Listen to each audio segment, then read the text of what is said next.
नमस्कार मित्रांनो, माझं नाव अवधूत यरगोळे. आज मी तुम्हाला फक्त 3 प्रश्न विचारणार आहे आणि ह्या तिन्ही प्रश्नांची उत्तरं मुंबईकर देऊ शकतात, पुणेकर देऊ शकतात, कोल्हापूरकर देऊ शकतात, साताराकर देऊ शकतात, सांगलीकर देऊ शकतात, विदर्भकर देऊ शकतात, नांदेडकर देऊ शकतात. म्हणजे थोडक्यात महाराष्ट्रामध्ये राहणारा कुठलाही व्यक्ती या प्रश्नांची उत्तरं देऊ शकतो. अट फक्त एकच आहे की तो वाचक असावा.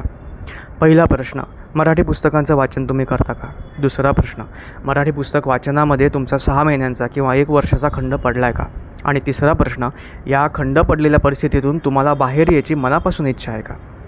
या प्रश्नांची उत्तरं मला खाली कॉमेंटमध्ये द्या, कारण या सगळ्यावरती उत्तर म्हणून एक स्पर्धा ठाण्यामध्ये येते, तिचं नाव आहे वाचन वेडे. गेली अनेक वर्षे स्पर्धा सुरू आहे. नाही, घाबरू नका.